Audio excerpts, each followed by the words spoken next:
Voilà, ce matin, j'ai appelé le message « Un veau pour les gouverner tous ». Vous voyez quelle est l'allusion là qui est derrière? Tu peux mettre un peu plus fort, s'il te plaît, le micro, que je puisse... Voilà, ça va comme ça? Quelle est la référence derrière là? Qui c'est qui a la ref, comme on dit? Le Seigneur des Anneaux. Vous connaissez peut-être l'histoire de cet anneau que tout le monde s'arrache pour dominer. Ce matin, j'ai choisi non pas l'histoire d'un anneau, mais d'un veau. À quoi ça vous fait penser, un veau? Vous connaissez un récit avec un veau dedans? Le veau d'or. Il y a un veau en or qui a été fabriqué à un moment dans l'histoire du peuple d'Israël. Ça se trouve dans le livre de l'Exode, au chapitre 32. Si vous avez une Bible pas loin, vous pouvez l'ouvrir. C'est assez au début de la Bible, Genèse, Exode. Le livre de l'Exode, qu'est-ce qu'il raconte? Il raconte l'histoire du peuple que Dieu a choisi, opprimé dans un pays, l'Égypte, une délivrance extraordinaire de la part du Seigneur. Le peuple d'Israël a vu ces grandes choses. Et voilà que, arrivés dans un lieu désert, ils ont traversé la mer Rouge, ils sont en sécurité. L'oppresseur égyptien ne les poursuit plus. Moïse, avec quelques autres, sont montés sur la montagne, avec des responsables. Il y avait Moïse, il y avait Aaron, il y avait 2 de ses fils et 70 anciens. On voit ça au chapitre 24, un peu plus tôt. Ils commencent à monter sur la montagne et là, Dieu dit, moi je vais me révéler. Alors, toute l'équipe, vous allez redescendre et Moïse va monter au sommet de la montagne. Et si vous avez un problème, va-t-il dire au reste des personnes, adressez-vous à Aaron. Chapitre 24, versets 9 à 11. Alors on lit le premier verset dans Exode 32. « Quand le peuple s'aperçut que Moïse tardait à redescendre de la montagne, il se rassembla autour d'Aaron et lui dit « Allons, fabrique-nous des dieux qui marchent à notre tête, car Moïse, cet homme qui nous a fait sortir d'Égypte, nous ne savons pas ce qui lui est arrivé. » Lassitude dans le désert. Imaginez-vous, vous faites partie de ce peuple, vous avez vu de grandes choses. Opprimé et oublié, le peuple dépérissait sous l'oppression des Égyptiens. Dieu a demandé à Moïse d'opérer une grande libération, 10 plaies terribles, les mouches, les sauterelles, la mort du bétail, l'obscurité, l'eau changée en sang. Voilà l'ensemble des Israélites qui a pu quitter le pays de l'oppression. Et donc Moïse est là-haut, en haut de la montagne. Et que dit le peuple? Au verset 1 que nous avons lu, Moïse, on ne sait pas ce qui lui est arrivé. C'est trop long. C'est trop long. Et pourtant, j'ai évoqué tout à l'heure le chapitre 24 où Dieu a dit aux anciens, attendez-nous ici jusqu'à ce que nous revenions auprès de vous. Voici Aaron et Hur resteront avec vous. Si quelqu'un a un problème, c'est à eux qu'ils devront s'adresser. Qu'est-ce qu'avait dit le Seigneur? Attendez. Et c'est ce que le peuple n'a pas su faire. Il s'est lassé dans le désert. Moïse tardait. Alors je nous pose une première question. Est-ce que dans nos vies, le Seigneur tarde à agir? Souvent, on imagine et on a l'impression que Dieu tarde à agir. Et c'est parfois vrai. Parfois, Seigneur, que fais-tu? Dieu a promis sa présence, sa patience, son amour, on l'a chanté tout à l'heure, mais ça prend parfois du temps. Et dans notre génération où on scrolle sur des vidéos courtes, notre attention est parfois réduite à une demi-seconde. C'est parfois le crédit qu'on laisse à une nouvelle vidéo qui apparaît sous notre pouce. Et on passe à la suivante en une demi-seconde. Alors comment ne pas se lasser dans notre génération où on aimerait tout de suite? Dans notre génération, on peut avoir réponse à tout en un instant. C'est dur d'attendre, n'est-ce pas? Dans nos épreuves, on attend aussi que Dieu agisse. Et même si on sait que Dieu a fait des miracles, comme le peuple le savait, il avait vu Moïse à l'œuvre, on attend peut-être longtemps, depuis longtemps, un exaucement, une guérison, un conjoint, un enfant, un travail, une demande de pardon, une bénédiction particulière. Et ça fait long. Et on oublie. Le résultat, c'est qu'on oublie ce que Dieu a déjà fait. Et dans ce texte, il y a un avertissement qui saute aux yeux. C'est n'oubliez pas. Quand Dieu dit « attendez », ça veut dire qu'il va se passer quelque chose. Mais parfois, l'attente devient longue pour nous et ça devient un piège. Un piège pour tomber dans l'idolâtrie. Et c'est ce qu'on va voir dans le verset suivant. Donc attention, notre impatience, notre lassitude dans la vie chrétienne peut devenir un piège pour nous tourner vers d'autres dieux, d'autres choses. Vous connaissez peut-être ce verset des Lamentations de Jérémie 3, 26. « Il est bon d'attendre en silence le secours de l'Éternel. » C'est une belle promesse, mais il est question d'attendre quelque chose. Ça ne vient pas tout de suite. Cette tentation de vouloir avancer conduit également à bien des idolâtries. On veut une foi qui bouge, qui produit des résultats. S'il ne s'est rien passé cette semaine, c'est qu'il faut vivre d'autres choses. Parfois, attendre patiemment le secours de l'Éternel, c'est tout ce qu'il faut faire. Alors la suite du passage, ah oui, alors ça on l'a lu, c'était à l'écran. Le deuxième, c'est la lâcheté dans l'impatience. Lâcheté dans l'impatience, et on va voir ce qui va se passer à partir du verset 2. Aaron, celui à qui on avait demandé « Fais-nous des dieux », Aaron leur répondit « Ôtez les pendants d'or des oreilles de vos femmes, de vos fils et de vos filles, et apportez-les-moi. » Tous se défirent des pendants d'or qui étaient à leurs oreilles et les apportèrent à Aaron. Celui-ci les reçut de leurs mains, façonna l'or au burin et en coula la statue d'un veau. Alors le peuple s'écria « Israël, voici tes dieux qui t'ont fait sortir d'Égypte. »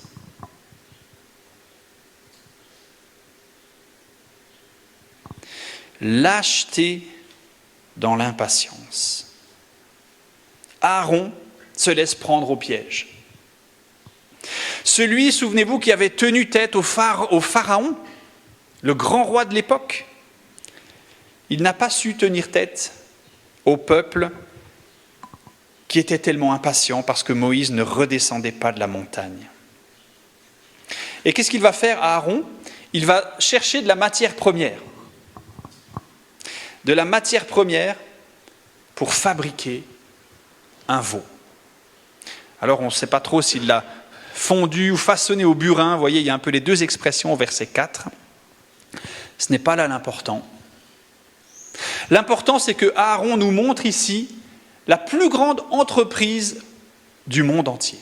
L'activité la plus courante dans le monde entier et aussi en Suisse. La plus grande production suisse, ce n'est pas les produits alimentaires, pharmaceutiques, horlogers. La plus grande production en Suisse et dans tous les autres pays du monde, c'est la fabrication d'idoles. Vous savez que vous faites tous partie de cette belle usine, ou plutôt cette horrible usine à fabrication d'idoles. On est tous associés dans cette grande fabrique, et pire encore, vous en êtes chacun le patron. C'est vous qui décidez quelles idoles vous allez fabriquer. C'est moi qui décide des idoles que je vais fabriquer. Et ici, Aaron nous montre ce triste exemple. On va prendre de la matière première et fabriquer une idole. Voilà une industrie qui ne connaît pas la crise. Regardez combien on est prêt à sacrifier pour fabriquer des idoles. Qu'est-ce qu'ils doivent donner ici? Un peu de leur surplus? Chacun donne 5 francs et puis on fait quelque chose. C'est pire que cela. Apportez l'or qui est à vos oreilles, l'or de vos bijoux, l'or qui appartenait aux Égyptiens. La Bible nous apprend ça. Les trésors du peuple d'Israël, quand ils sont sortis d'Égypte, c'était un signe de la libération du peuple. Et voilà que cet or sert à fabriquer une idole.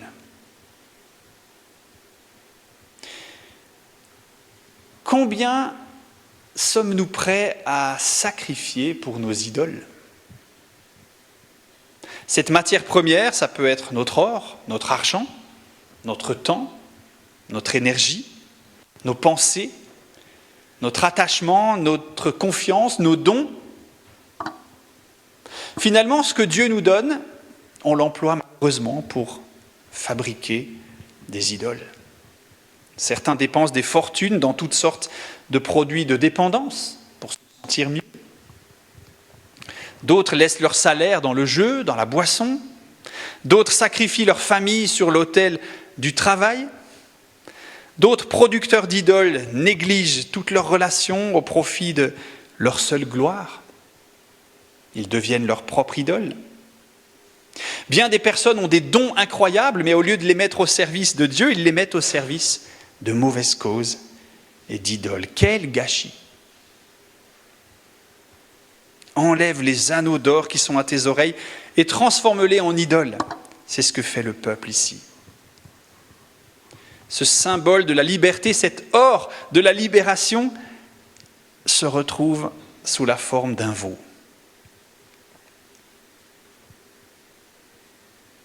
Question pour nous tous.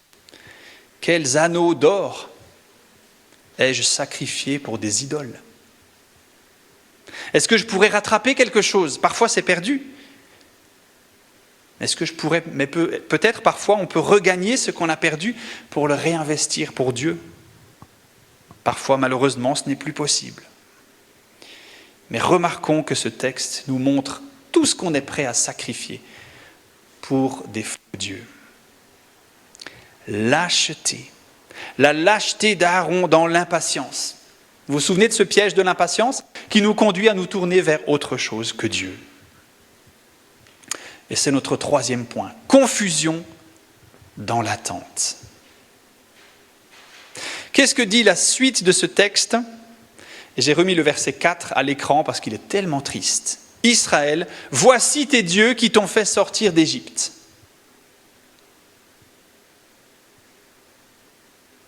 Voyant cela, Aaron construisit un autel devant le veau, puis il y proclama « Demain, il y aura une fête en l'honneur de l'Éternel ». Et le lendemain, levé de bon matin, le peuple se mit à offrir des holocaustes et des sacrifices de communion. Ils s'assirent pour manger et boire, puis ils se levèrent pour se divertir.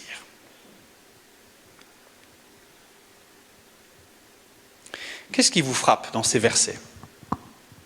Plusieurs choses peut-être. Qu'est-ce qui vous frappe dans ces versets? Je vous laisse la parole. En l'honneur de l'Éternel. Quand le veau est sorti, ils n'ont pas dit « Voilà un autre Dieu qu'on vous propose parce que le Dieu qui nous a fait sortir d'Égypte, il nous a oubliés. » C'est pas ça qu'il dit. Il dit « Voilà l'Éternel, voilà le Dieu qui t'ont fait sortir d'Égypte. » Dans le texte original, c'est un pluriel. C'est pour ça que la traduction Semeur rend un pluriel ici. Mais voilà, ça c'est l'Éternel, on va faire une fête en l'honneur de l'Éternel. Qu'est-ce qui vous frappe d'autre dans ce texte? Est-ce que le peuple avait déjà connaissance, pour ceux qui connaissent un peu l'histoire de la Bible, est-ce qu'à cette époque, le peuple avait déjà connaissance de la bonne manière d'offrir des holocaustes, des sacrifices de communion? Ce n'est peut-être pas encore le cas.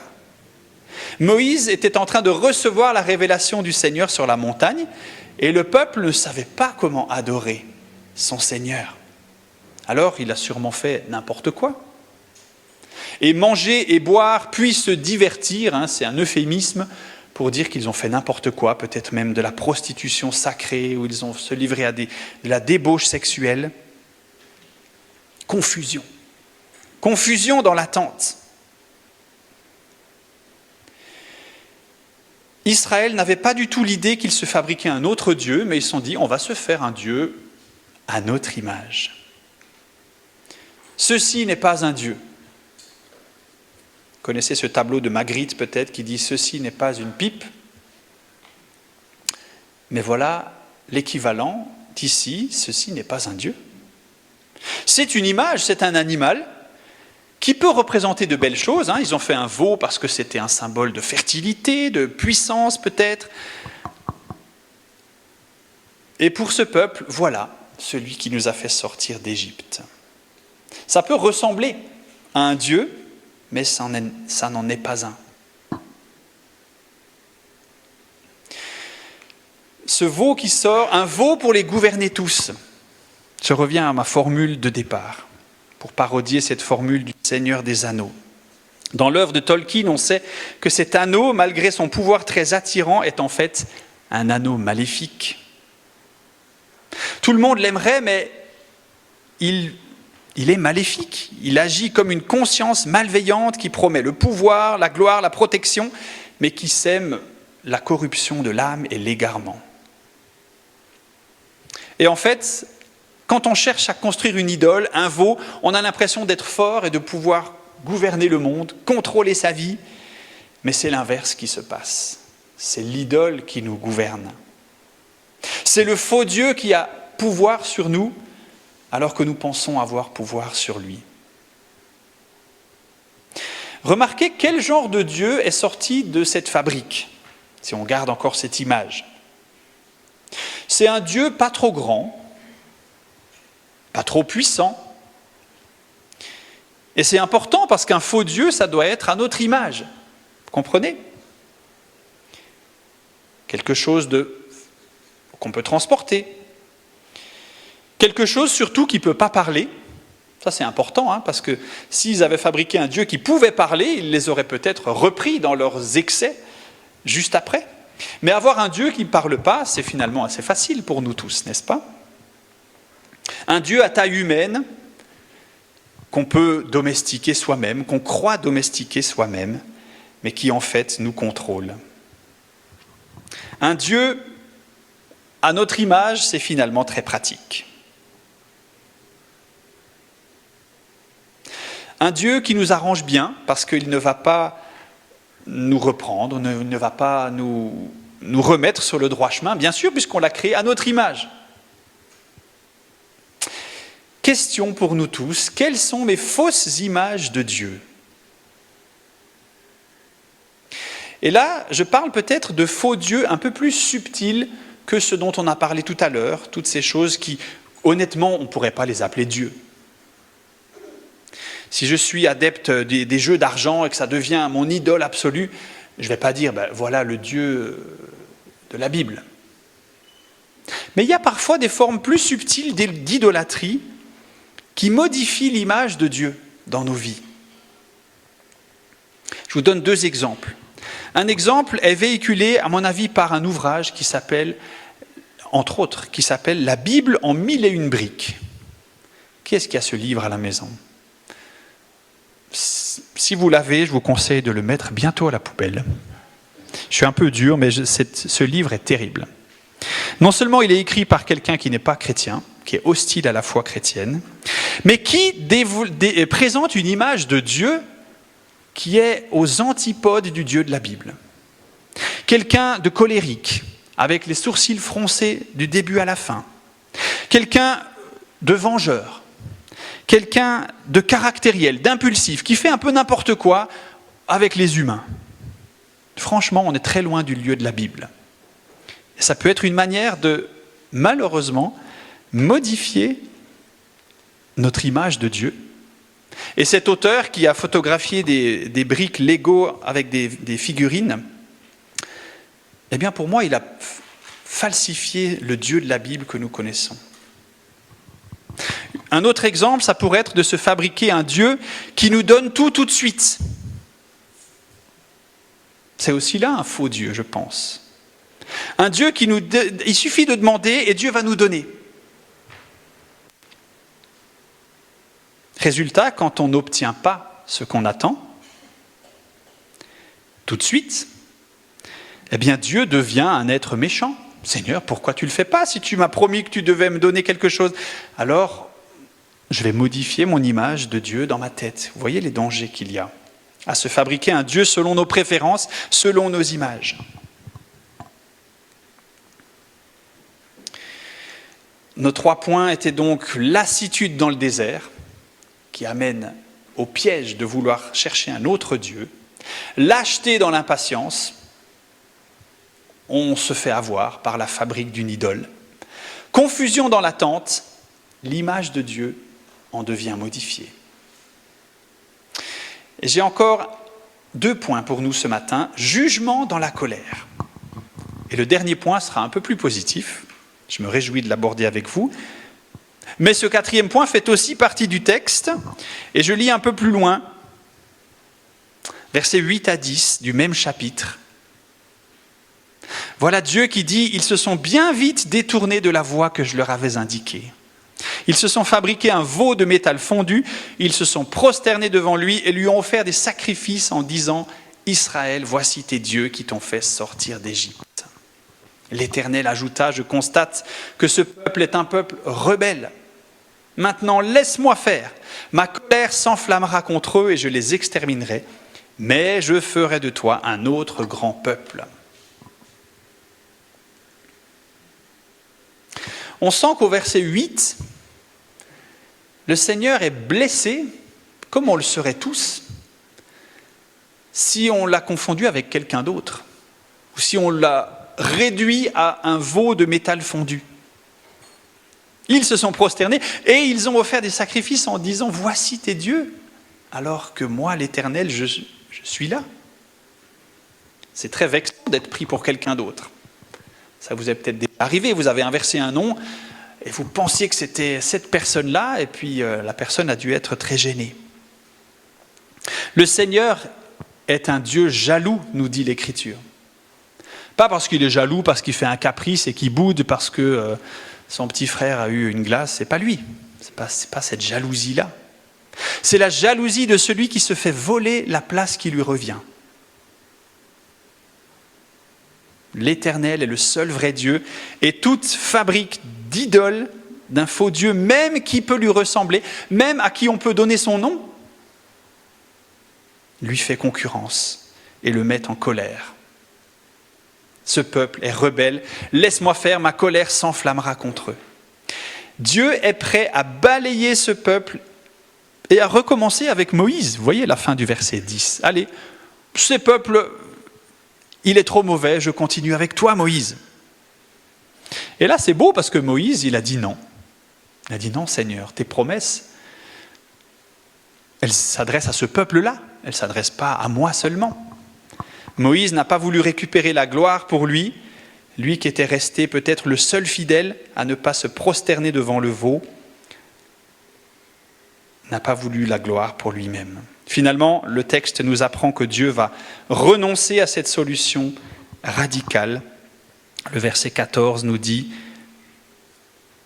il est sur la page suivante, « L'Éternel renonça à faire venir sur son peuple le malheur dont il l'avait menacé. » Mais le peuple sera quand même malmené. Et ce jour-là, 3000 personnes perdront la vie. Verset 28 nous dit cela.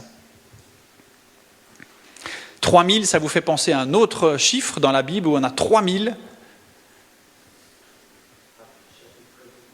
Pardon ? Exactement, Actes chapitre 2. La première prédication de l'Évangile, ce jour-là, 3000 personnes ne vont pas se vautrer dans l'idolâtrie, mais trouver le vrai Dieu de Jésus-Christ. Et on préfère beaucoup que ce soit dans ce sens-là, n'est-ce pas, que les gens orientent leur vie. Et le veau, qu'est-il devenu ? Réduit en miettes, en poussière. Un verset du même chapitre nous l'apprend aussi. Il n'en reste plus rien.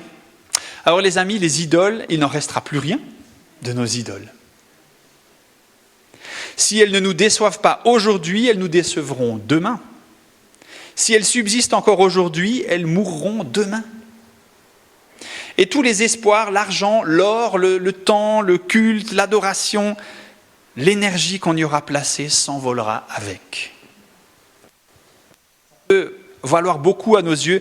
Vous savez, il y a ceux qui ont investi dans le Bitcoin il y a des années.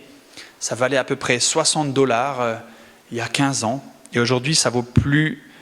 combien c'est ? Ça vaut $111 000 un Bitcoin. Vous vous rendez compte le gain que vous auriez fait si vous aviez investi là-dedans ?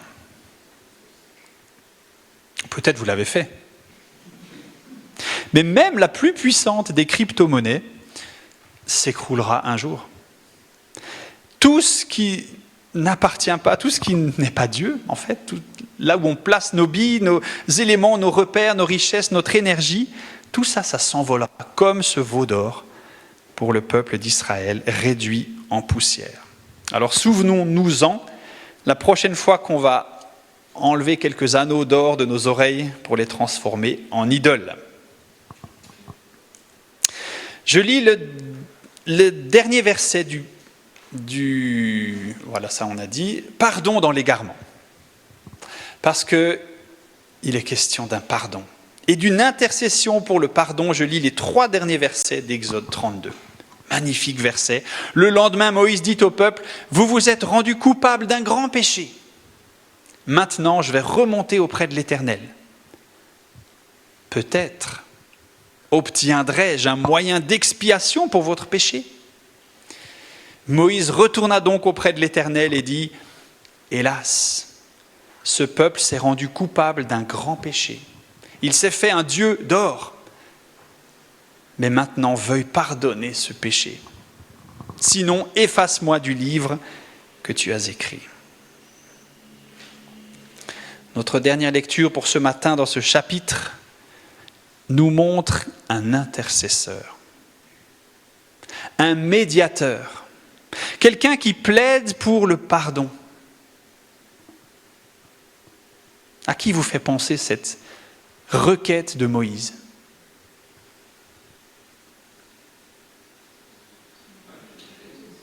À Jésus. Jésus qui connaît le péché du peuple, mais qui cherche un moyen d'expiation pour notre péché. Cette prière de Moïse, c'est le seul qui n'a rien fait de mal dans l'histoire. Jésus aussi, c'est le seul qui n'a rien fait de mal. Et qui pourtant préfère livrer sa vie pour que d'autres soient sauvés. Vous voyez la dernière phrase ? « Veuille pardonner ce péché, sinon efface-moi du livre que tu as écrit. » On a là une merveilleuse annonce, un peu voilée. Mais quand on connaît Jésus-Christ, on sait que, il a renoncé à sa gloire pour que nous soyons pardonnés. Et contrairement à cette requête que j'ai mis un peu plus grand sur la diapo, avec Jésus, ce n'est pas un peut-être. Ce n'est pas peut-être j'obtiendrai un moyen d'expiation. La Bible nous dit que Jésus a effectivement payé pour notre faute. Que malgré toutes les idoles qu'on s'est fabriquées, vous et moi, qu'on se fabrique peut-être encore, tout cela c'est un grand péché. Et je ne veux pas minimiser avec cette conclusion en disant finalement c'est pas grave parce que Jésus va aller sur la montagne et tout pardonner. C'est un grand péché. Nous sommes coupables de toutes ces idoles et ces faux dieux et cette confusion que nous avons dans nos vies. Mais cette promesse, elle est pour nous tous quand même. Celle de Jésus qui va obtenir le pardon de nos fautes auprès de l'Éternel. Le Fils de l'homme a sur la terre le pouvoir de pardonner les péchés, nous dit l'Évangile. Jésus a dit cela lui-même. Alors comment Jésus-Christ, j'ai remis mes 5 points là, comment Jésus-Christ peut nous aider, vous aider, t'aider aujourd'hui à continuer la route en bannissant les faux dieux. La lassitude dans le désert, souvenons-nous que Jésus m'accompagne au jour le jour. Et même s'il semble tarder, il est là. Lâcheté dans l'impatience. Jésus me rend fort pour résister à la tentation. Celui qui se confie dans le Christ est revêtu du Saint-Esprit. Et le Saint-Esprit, c'est une puissance, c'est un être puissant qui nous aide à ne pas être comme Aaron et se relâcher, et fabriquer, et céder à la tentation. Confusion dans l'attente, eh bien Jésus me révèle qui est vraiment Dieu. Je suis venu pour révéler le Père, nous a dit Jésus-Christ. Attention aux fausses images du Dieu de la Bible que nous nous construisons. Jugement dans la colère, Jésus a pris mon jugement sur lui-même. Et enfin, pardon dans l'égarement, Jésus m'accorde le pardon, non pas peut-être, mais à 100%. Prions ensemble. Merci notre Dieu pour cet épisode bien sombre de l'histoire du peuple d'Israël, mais qui est là pour notre édification, qui est là pour nous faire prendre conscience de la gravité de nos égarements, de notre lâcheté, de notre impatience, et qui est là pour nous faire réaliser aussi ta grâce et ton pardon.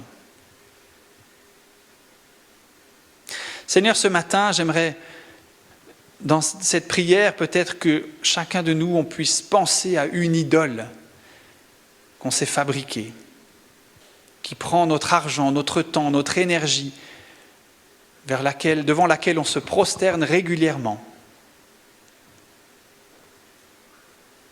Et en pensant à cette idole, Seigneur, nous voulons nous souvenir que c'est là un grand péché, que de te remplacer dans nos vies par d'autres choses. Et cette idole, nous voulons comme symboliquement te la déposer à tes pieds pour que tu la réduises en poussière.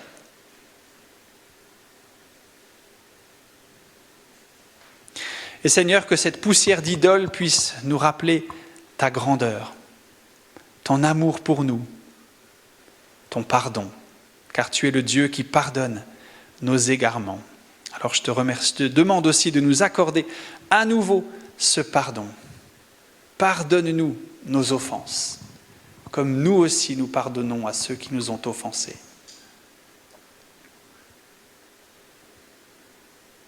Merci Seigneur pour le Dieu de la grâce qui a continué à vouloir marcher avec son peuple malgré cet épisode tragique. Et merci parce que tu veux continuer à marcher avec nous, nous le croyons, malgré nos égarements. Merci Seigneur Jésus pour la vie que tu as donnée pour nous racheter de nos fautes. Amen.